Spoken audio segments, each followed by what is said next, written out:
She was 7 years old, small for her age, with curious eyes that noticed everything. Every morning in a quiet American neighborhood, she walked through the school gate holding her mother's hand. Her name was Lily. She loved the sound of the school bell, the smell of crayons, and the way her teacher said her name like it mattered. That morning felt normal. Too normal. Her mother tied a red ribbon into Lily's hair, kissed her forehead, and said the same words she always did, "Be brave. I'll be right here when you come back." Lily smiled, waved, and ran toward the building, her backpack bouncing behind her. But she never made it to class. During recess, the playground was loud and full of life. Children ran, laughed, shouted. Lily stood near the fence, watching older kids play. That's when she noticed a man standing just outside the school grounds. He smiled at her.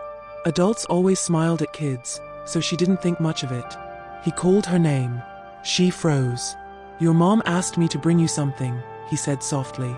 "She said to come with me." Lily hesitated. Her heart beat faster. Something felt wrong. She took one step back. The man's smile faded. His hand grabbed her arm, tight and sudden. Her scream was swallowed by the noise of the playground. Within seconds, she was pulled into a van. The door slammed shut. Darkness. Lily screamed until her throat burned. The van moved fast, turning sharply. She fell to the floor, hitting her knee, crying out in pain. The man yelled at her to be quiet. Fear filled her chest like heavy smoke. She thought of her mother. She thought of the red ribbon. At school, panic spread when Lily didn't return to class. Teachers searched every hallway, every restroom, every corner of the playground.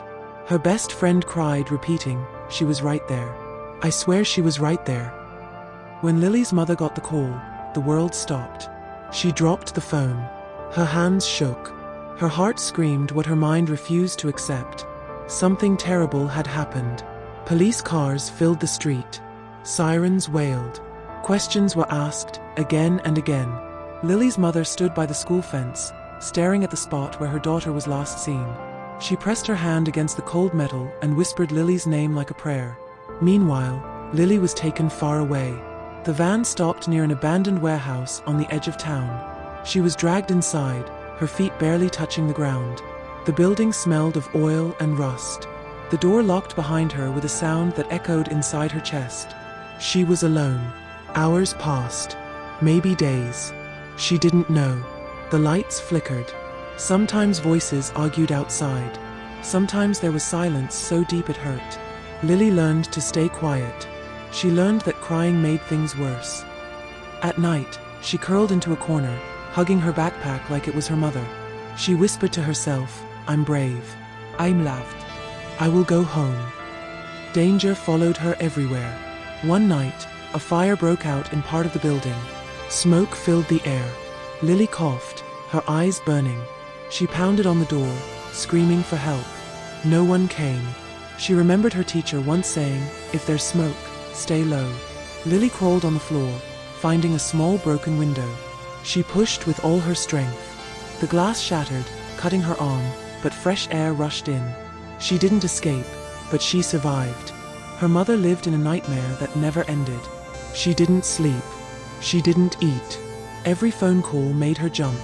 Every knock at the door made her heart race. She plastered Lily's picture everywhere.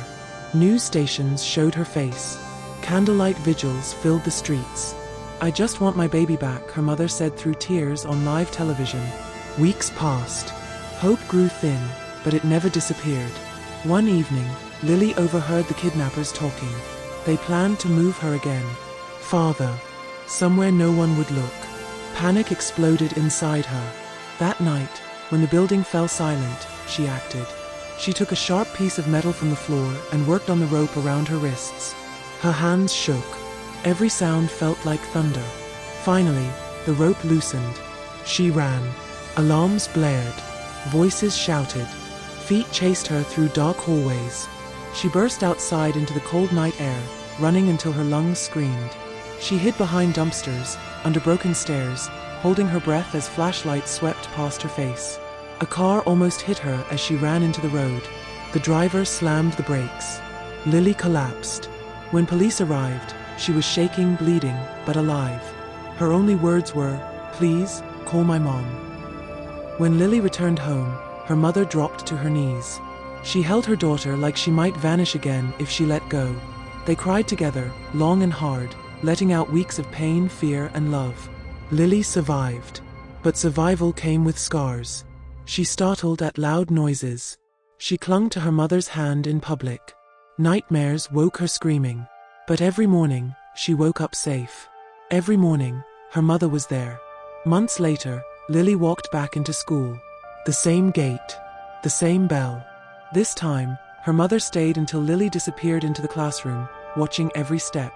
The red ribbon was back in her hair. It wasn't just a ribbon anymore.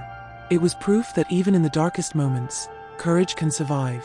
That hope can run through fear. That love can bring someone back from places no child should ever see. And every single day, Lily's mother whispered the same words, stronger than ever before. "Be brave. I'm always waiting for you."